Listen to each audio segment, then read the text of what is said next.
Wapendwa katika jina la Yesu Kristo, ninayekuletea neno la Mungu siku ya leo, ninaitwa mchungaji Emmanuel Lesson Simpanzie, katibu mkuu kanisa la Moravian Tanzania jimbo la Rukwa. Siku ya leo ninakuletea somo kutoka katika kitabu cha pili cha Samueli sura ya 6 mstari wa kwanza hadi ule mstari wa 23. Na katika somo hili nitakwenda kusoma mstari wa kwanza hadi wa 5, na nitasoma mstari wa 12, na kisha nitasoma mstari wa 20 hadi ule wa 23. Na kabla sijaanza kusoma, ndugu msikilizaji na mtazamaji wa Baraka TV, niombe tumshukuru Mungu.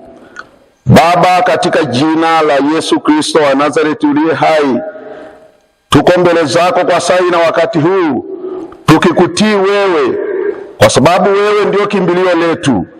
Tunaomba uwe pamoja nasi, wewe uliye msaada wetu na ngome yetu, ukatubariki tunapozungumza na wewe, katika jina la Yesu Bwana na Mwokozi wetu, ameni. Ndugu mtazamaji na msikilizaji wa Baraka TV, ninasoma neno kama lilivyoandikwa. Basi Daudi akakusanya tena wateule wote wa Israeli, watu 30. Akaondoka Daudi akaenda pamoja na watu wote waliokuwa naye mpaka Baala ya Yuda, ili kuipandisha kutoka huko sanduku la Mungu lililoitwa kwa jina, naam, jina la Bwana wa majeshi akaye juu ya makerubi. Wakaliweka sanduku la Mungu juu ya gari jipya, wakalitoa katika nyumba ya Abinadabu iliyoko kilimani, nao Uza na hiyo wana wa Abinadabu wakaliendesha lile gari jipya, wakalitoa katika nyumba ya Abinadabu iliyoko kilimani pamoja na sanduku la Bwana, na hiyo akatangulia mbele ya sanduku. Mstari wa 12, kisha mfalme Daudi akaambiwa ya kwamba Bwana ameibarikia nyumba ya Obed Edom na vitu vyote alivyo navyo kwa ajili ya sanduku la Mungu. Daudi akaenda akalileta sanduku la Mungu toka nyumba ya Obed Edom mpaka mji wa Daudi kwa shangwe. Mstari wa 20 hadi wa 23, ndipo Daudi akarudi ili awabarikie watu wa nyumbani mwake. Na Mikali binti Sauli akatoka nje aende kumlaki Daudi, naye akasema, mfalme wa Israeli alikuwa mtukufu leo namna gani, akijifunua mwili wake mbele ya vijakazi vya watumishi wake, mfano wa watu baladhuri mmojawapo ajifunuaye mwili wake mbele ya watu, asipokuwa na haya.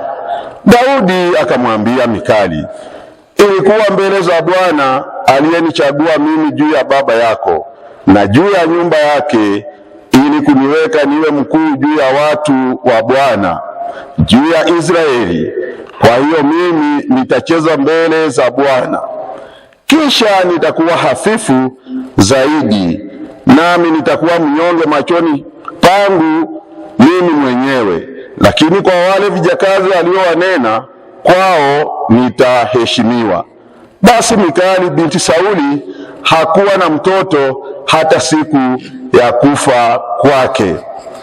Ndugu mtazamaji na msikilizaji wa Baraka TV, somo hili tuliolisoma kwa siku ya leo ni somo ambalo linatufundisha namna Bwana Mungu alivyomtumia mja wake, mtumishi wake Mfalme Daudi kulileta sanduku la agano la Mungu Yerusalemu, sanduku lilokuwa limetekwa na watesi.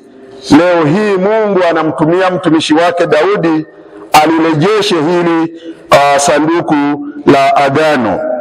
Ndugu msikilizaji na mtazamaji wa Baraka TV, ni muhimu sana kumheshimu Mungu, kuona hatari ya kutoa huduma nje ya maagizo yake na kuona umuhimu wa unyenyekevu katika ibada. Katika somo hili unaweza ukaona namna ambavyo limegawanyika katika maeneo makuu matatu. Eneo la kwanza tunaona jaribio la kwanza na adhabu ya Uza. Katika eneo hili unaona namna ambavyo Bwana Mungu anatoa agizo. Sanduku hili lilikuwa libebwe na Walawi, lakini tunaona Daudi anakosea. Daudi anachukua ili sanduku, badala ya kubeba wale Walawi, analichukua sanduku na analibebesha katika gari la kukokotwa na ng'ombe, kwa maana ya mkokoteni, jambo ambalo Mungu alichukia. Akasema si vema sanduku hili lilikuwa libebwe kwenye mabega ya watu kuonyesha unyenyekevu mbele za Mungu, lakini sanduku hili likapakiwa kwenye mkokoteni, jambo ambalo Mungu alilichukia. Na sanduku lile liliweza kutaka kuporomoka katika gari lile la kukokotwa na ng'ombe. Tunaona Uza analichukua lile sanduku kulishika ili lisidondoke pale pale, kwa sababu ya ghadhabu ya Mungu, sababu alikuwa amemuudhi Mungu. Tunaona Uza pale pale akawa amekufa, na baada ya kufa Daudi akaogopa, akaliacha lile sanduku, kwa maana ya kwamba na mimi nikishika naweza kufa. Analiacha sanduku ndani ya miezi mitatu katika nyumba ya Obedi Edom, na maeneo yale lilipoachwa sanduku, tunaona Mungu anaibariki nyumba ya Obedi Edom, kwamba yeye alikuwa ni mtu mtiifu. Lakini katika eneo la pili tunaona kurejeshwa kwa sanduku katika ule mstari wa 12 hadi 19. Baada ya kusikia baraka za Obedi Edom, Daudi alilifuata lile sanduku tena, na alipolifuata lile sanduku, tunaona Daudi alikuwa amekuja kwa mkono wa unyenyekevu mbele za Mungu, na Mungu akamsamehe. Daudi analichukua lile sanduku, na baada ya kuchukua lile sanduku, tunaona Daudi anacheza, anafurahi, akiwa amevalia vazi la naivela ya kitani, kwa sababu Mungu tayari alikuwa amemkubali. Na eneo la tatu katika somo hili tunaona sasa namna ambavyo mfalme Daudi anakosana na Mikali katika mstari wa 20 hadi 23. Kwa nini anakosana? Kwa sababu Mikali aliona mfalme kujishusha. Kwa nini mfalme huyu aweze kuanza kucheza na hata kuvua mavazi yake ya kifalme? Ndugu usikilizaji na mtazamaji wa Baraka TV, unaweza ukaona namna huyu ambaye alikuwa ni mke wake Mikali, binti Sauli, anavyochukia na kumlaumu mume wake kwamba kwa nini amefanya hivi, kwa nini amejidhalilisha mbele ya wajakazi wake na mbele ya watumishi wake. Katika somo hili unaweza ukaona namna gani ambavyo Mungu anatufundisha namna ya kumheshimu. Mungu wetu ametuagiza mambo mengi ya kufanya. Tunaona Daudi aliagizwa ili aweze kulibeba lile sanduku kwa kutumia mabega yake, na hasa kabila lile la Walawi, lakini tunaona wanalichukua wenyewe. Mungu anachukia. Maana yake Daudi hakumheshimu Mungu. Tunapaswa kumheshimu Mungu katika yale yote anayotuagiza tuyafanye. Tunapaswa kuyafanya kwa kadiri maelekezo ya Mungu yalivyo. Ndugu zangu, ukichukua jukumu ambalo hujaagizwa na Mungu, lazima itakugharimu. Ni vizuri kujiandaa vizuri, ni vizuri kumsikiliza Mungu ambaye amekuagiza ufanye nini. Lakini pia hata kusoma katika Kumbukumbu la Torati sura ya 28 mstari wa 15 hadi ule wa 65, unaweza ukamkuta hata huyu na mfalme Sauli, yeye aliendesha ibada, lakini hakustahili kuendesha ile ibada. Aliyestahili kuendesha ile ibada alikuwa ni nabii, lakini akafanya kitu ambacho hakuagizwa na Mungu. Ndugu msikilizaji na mtazamaji wa Baraka TV, unapofanya jambo lolote ambalo hujaagizwa na Mungu ulifanye au ulitende, ujue kwamba unamchukiza Mungu, na wakati wote unaweza ukapata pengine laana, na unaweza ukapata adhabu ambayo pengine hukustahili, lakini kwa sababu umekiuka maagizo ya Mungu. Lakini katika eneo hili pia tunajifunza namna ambavyo kuna watu wanaoweza kufanya dharau hata kwa watumishi wa Mungu.